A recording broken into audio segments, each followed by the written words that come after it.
Le grand frère sauvegarde ici. Donc, si vous m'entendez, vous pouvez prendre la parole. Donc, les amis, n'hésitez pas à vous abonner. Bonjour le panel, bonjour Biafrica. Et deux axes. Moi, j'ai deux axes. J'ai pris l'envol du live en écoutant Gilo par rapport à Dame Prudence.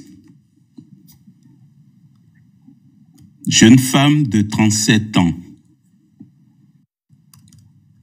qui a été assassinée et à qui justice n'a pas été rendue.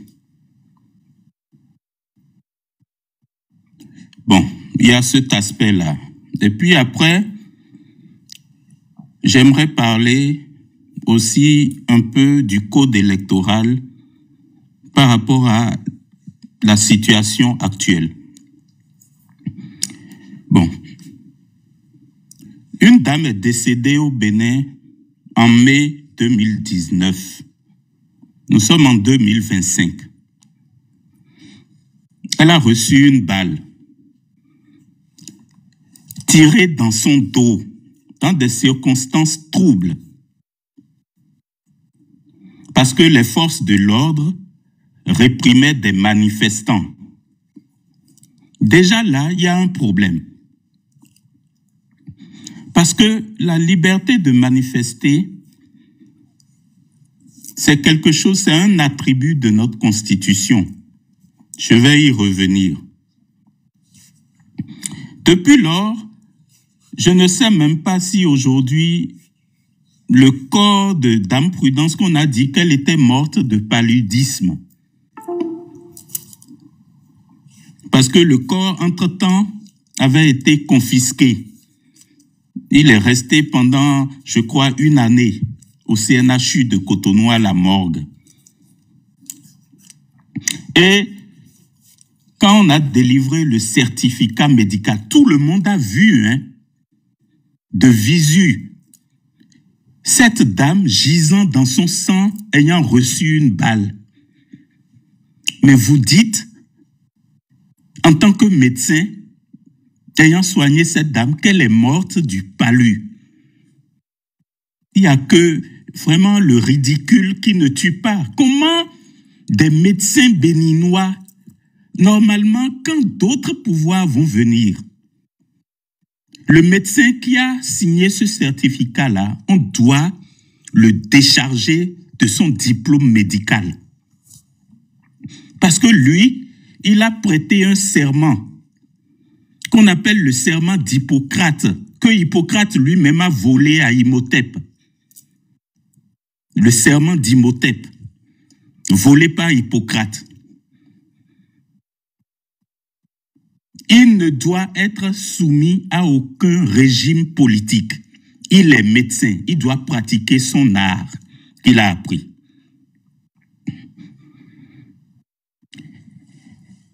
Et les autorités ont estimé qu'elle était morte d'une maladie après avoir été devant nous tous assassinée.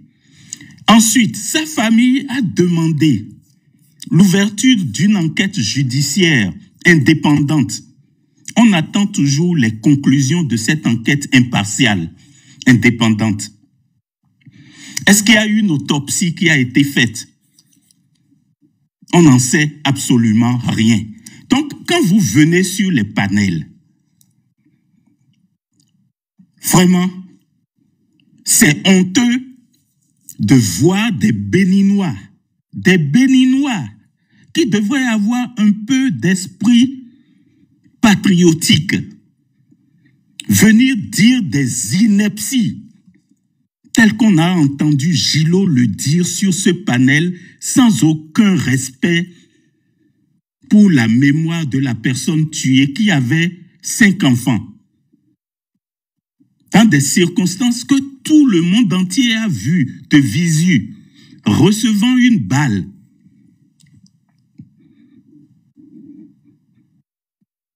Vraiment, j'adresse à la famille encore aujourd'hui, 6 ans après, les condoléances et le respect. Et leur combat n'est pas terminé jusqu'à aujourd'hui. Mais sachez que des dames à Moussou, là, nous sommes tous un peu des dames à Moussou ambulants. Parce que nous réclamons quelque chose que la loi nous a garanti. La liberté de manifester dans une démocratie, là. C'est le point b.a.-ba qu'on a. Et Patrice Talon en a bénéficié. C'est lui qui organisait les mercredis rouges. Monsieur Talon a pu bénéficier des lois de cette République pour venir au pouvoir. Et maintenant, le peuple ne peut plus choisir son président. Il ne peut plus directement vous parler de parrainage. Et nous disons non. Alors, il y a une possibilité que la Constitution nous offre. C'est le référendum. Le référendum est mentionné dans les articles 108 de la Constitution. Et moi, j'aimerais, puisque la souveraineté nationale appartient au peuple, ça, c'est encore la Constitution qui nous le dit dans son article 3. Aucune fraction du peuple, aucune communauté, aucune corporation, aucun parti politique ou association politique, aucune organisation syndicale ni aucun individu, même pas Patrice Talon, ne peut s'en attribuer l'exercice. C'est très fort, hein? Donc, quand on parle de souveraineté, là, pour exercer les attributs de la souveraineté, ça appartient au peuple. Et le peuple ne peut l'exercer que par le référendum. Alors, dans quelles circonstances on peut déclencher le référendum? Il faut le savoir. Tout a été verrouillé. Parce que si on nous avait octroyé la possibilité d'avoir 200 000 signatures pour réclamer le référendum, ça fait longtemps qu'on aurait obtenu 1 million de signatures dans ce pays pour déclencher le référendum. Mais ça fait partie des choses qui doivent être mises en chantier rapidement quand M. Patrice Talon va finir son mandat. Il faut que la constitution béninoise, là, parce qu'on n'a plus jamais envie de vivre ce qu'on a vécu sous le régime de Patrice Talon. On n'a plus envie de vivre ça. Alors, les députés peuvent, par un vote à la majorité des 3/4, décider de soumettre toute question au référendum et à tout moment. Donc, ça veut dire que si les députés étaient encore aujourd'hui de véritables représentants du peuple, l'arme du référendum figurant à l'article 108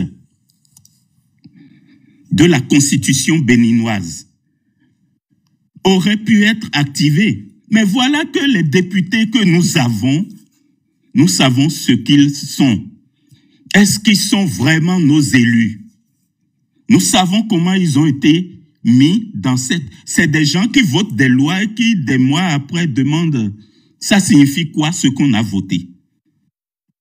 On en est là au Bénin avec, de façon honteuse, des gens qui votent une loi qui ne savent même pas le contenu de ce qu'ils ont voté. Ils vont demander après, mais ça signifie quoi ce qu'on a voté? Après, à des gens qui ne sont pas parlementaires avec eux. Voilà où est-ce qu'on en est arrivé. Donc, tout ça là, fondamentalement, on doit changer. Ça ne peut plus continuer de marcher comme ça. Parce que, en réalité, aujourd'hui, On a des objectifs de refondation complète, de fond en comble.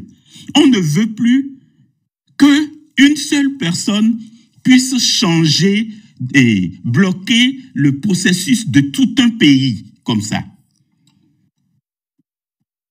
Et ça signifie quoi? Ça signifie que, fondamentalement, il faut que ça soit le peuple qui, avec des signatures, on peut mettre en place un mécanisme dans la Constitution qui va permettre au peuple, du moment où tu as ta pièce d'identité, tu peux déclencher une initiative législative en ayant réuni 200 000 signatures régulières. Et donc, si c'était un mécanisme comme ça qui existait aujourd'hui dans la Constitution, mais ça fait longtemps que cette histoire de code électoral aurait été résolue. Déjà, parce que le code électoral, nous aurions demandé qu'il soit soumis au référendum. Mais voilà que le déclenchement du référendum appartient au président de la République. Donc, il y a quelque chose là dans notre Constitution qui vraiment marche la tête en bas et le pied en l'air. Parce qu'on ne peut pas remettre l'arme du peuple là, dont le peuple dispose, qui est le référendum, aux mains de ceux-là qu'on veut contester. Si on veut contester le pouvoir de Patrice Talon, il a pris une loi qu'on veut contester. Et on lui laisse encore la possibilité que c'est lui qui doit déclencher l'arme, qui doit contester la loi qu'il a prise. Il y a quelque chose là dans notre Constitution qui ne va pas du tout bien. Parce que si la souveraineté appartient au peuple, le peuple doit à tout moment pouvoir déclencher des mécanismes pour pouvoir se faire entendre. Et aujourd'hui, le peuple ne peut pas. Maintenant, il y a une question concernant le peuple lui-même. Et je finis par là. Comment on en est arrivé là? Le peuple lui-même doit s'éduquer. L'éducation civique doit nous enseigner qu'on ne peut plus vendre notre âme à l'argent. C'est l'argent, le pouvoir de l'argent qui nous a conduits là où nous en sommes aujourd'hui. Parce que encore aujourd'hui, il y a une autre chose. Ils sont venus au pouvoir parce que des naïfs y ont cru à la démocratie. Démocratie dans laquelle les lois ont un sens. Mais on a déconstruit toutes les lois. Nous avons fait une erreur. Et nous voulons encore répéter cette erreur-là en perpétuant l'erreur par le vote avec une désignation d'un dauphin qui vient perpétuer l'œuvre que Patrice Talon a faite pendant 9 ans. Ne voyez-vous pas que nous marchons vraiment à l'envers, la tête en bas et les 4 fers en l'air? Et c'est pour ça, aujourd'hui, que l'arme utile pour le peuple que nous demandons, c'est une assise nationale.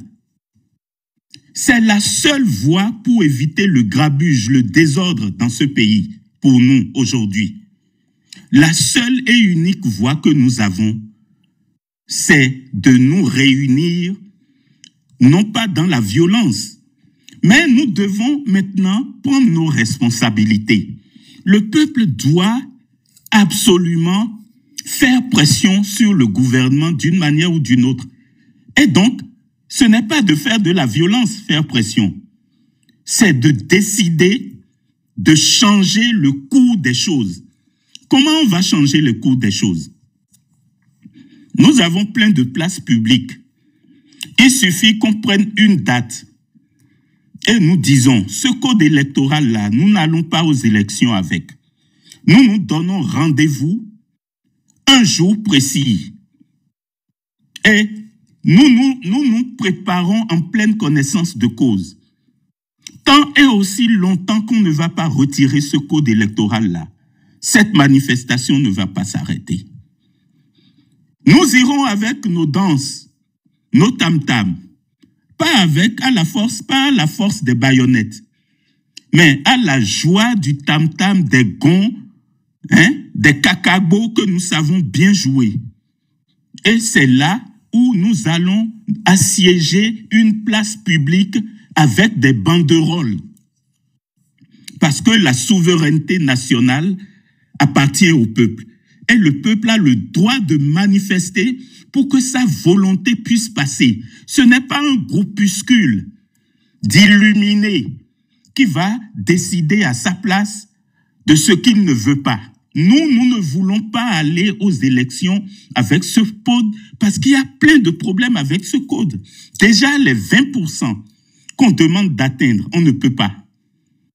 Ça va même semer du désordre parce que vous savez que ça va faire des problèmes. On les a démontrés.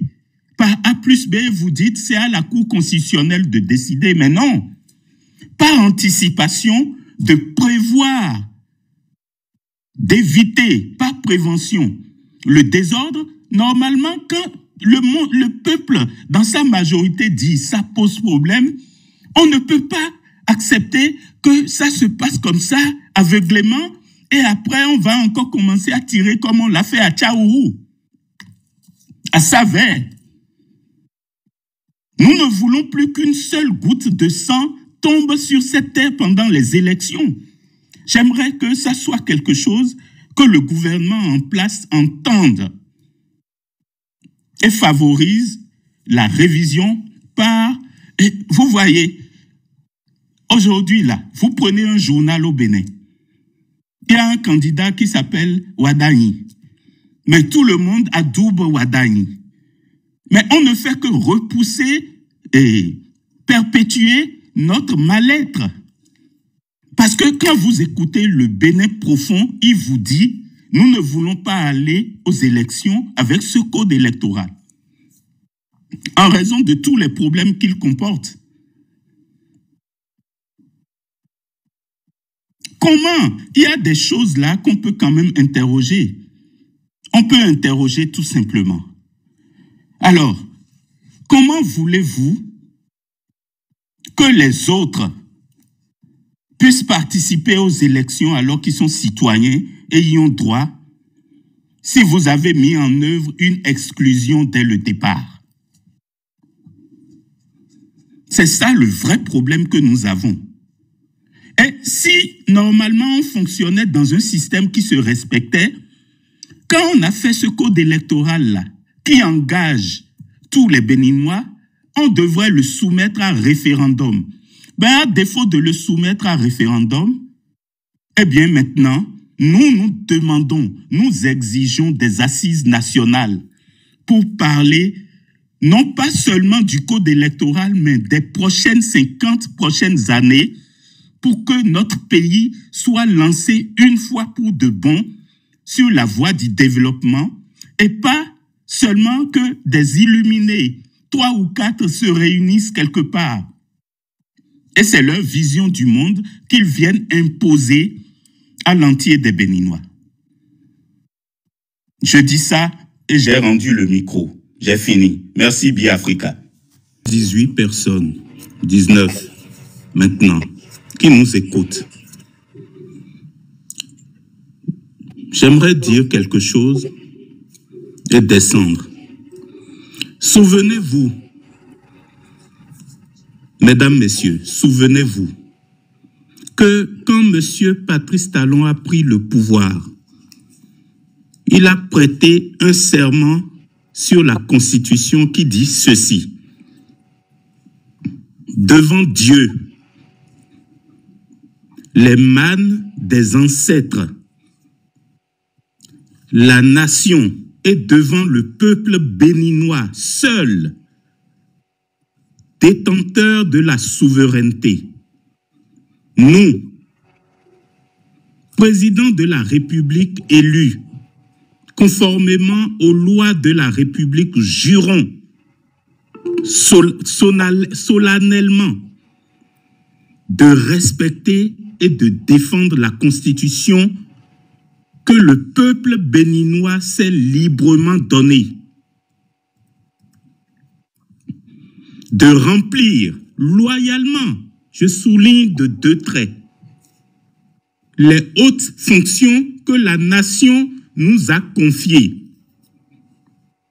de ne nous laisser guider que par l'intérêt général et le respect des droits de la personne humaine, de consacrer toutes nos forces à la recherche et à la promotion du bien commun, de la paix et de l'unité nationale, de préserver l'intégrité du territoire national, de nous conduire partout en fidèles et loyaux serviteurs du peuple. De nous conduire partout en fidèles et loyaux serviteurs du peuple, en cas de parjure, que nous subissions les rigueurs de la loi. Moi, il y a 2 éléments, il y en a beaucoup dans ce serment, mais il y a 2 éléments qui quand même mériteraient que nous rappelions au président de la République aujourd'hui. De nous conduire partout en fidèles et loyaux serviteurs du peuple. Vous voulez servir le peuple, Monsieur Patrice Talon. Et le peuple dit, le peuple que vous voulez servir là, vous lui servez un Coca-Cola. Il vous dit, non, non, je veux de l'eau naturelle, tout simplement. Je ne veux pas de Coca.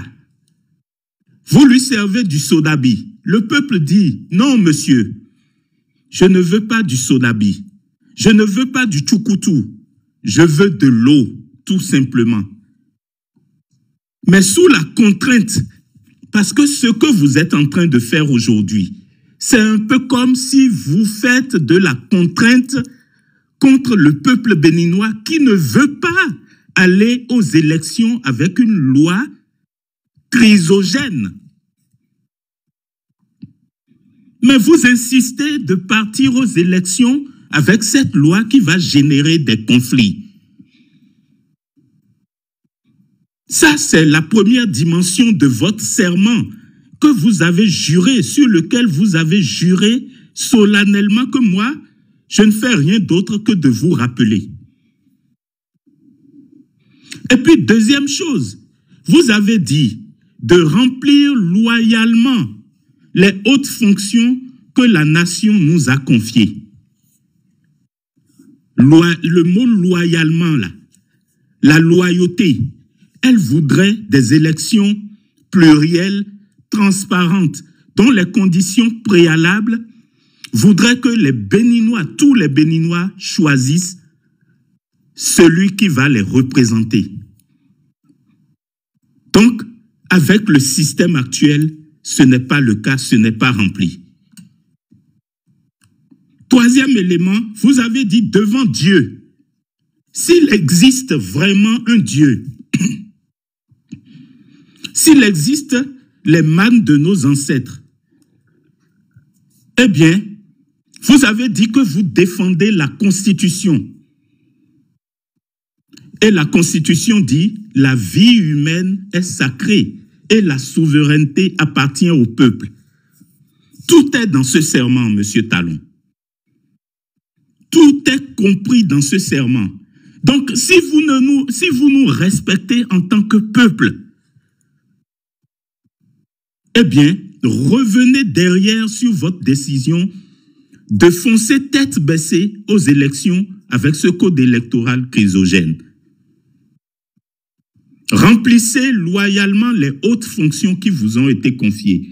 Organisez pour une fois des élections qui seront des élections rendez-vous de fête pour notre peuple béninois. Ne nous conduisez pas tête baissée à l'abattoir avec des bains de sang qui vont de toute évidence arriver si vous allez aux élections avec ce code. Parce qu'il serait susceptible de générer du désordre. Enfin, ne trahissez pas votre serment. Il est extrêmement important que vous le respectiez. Ce n'est pas de déconstruire le Bénin, de le soumettre à des situations de tension qui vont en plus permettre que tout ce que vous avez fait en construisant des routes, seul élément de votre bilan que les gens apprécient,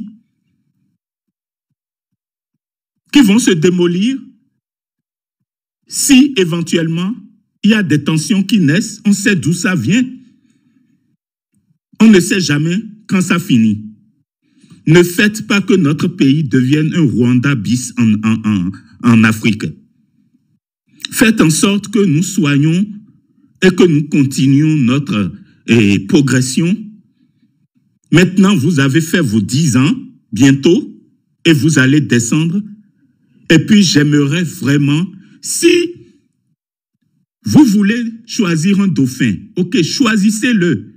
Mais permettez aux autres de concourir et de faire la compétition avec lui. Et que ça soit vraiment le peuple béninois qui choisisse son représentant. Quant au peuple béninois, j'aimerais dire ceci. Nous avons commis déjà une erreur. L'erreur a été de foncer tête baissée. De croire qu'en nous remettant un billet de 5 000 ou de 10 000 francs, on achètera notre suffrage. Prenez leur argent, mais ne rentrez pas dans ce schéma de fonctionnement s'ils arrivent vers vous. Ne rentrez pas dans ce schéma de fonctionnement, ne le perpétuez pas. Il ne fait pas du bien à notre pays. Donc, pensez à notre bien commun. Moi, s'ils me remettent de l'argent, je ne prendrai pas. Je ne le prendrai pas. Mais comme je sais qu'il y a beaucoup de misère dans notre pays, eh bien, prenez-le. Mais ne faites pas ce qu'ils vous disent. Aujourd'hui, nous avons décidé, nous, un certain nombre de personnes, de renverser cette tendance-là qu'on a. C'est pour ça que nous voulons avoir des assises nationales. Parce que la souveraineté nationale appartient au peuple. Merci, BIAfrica.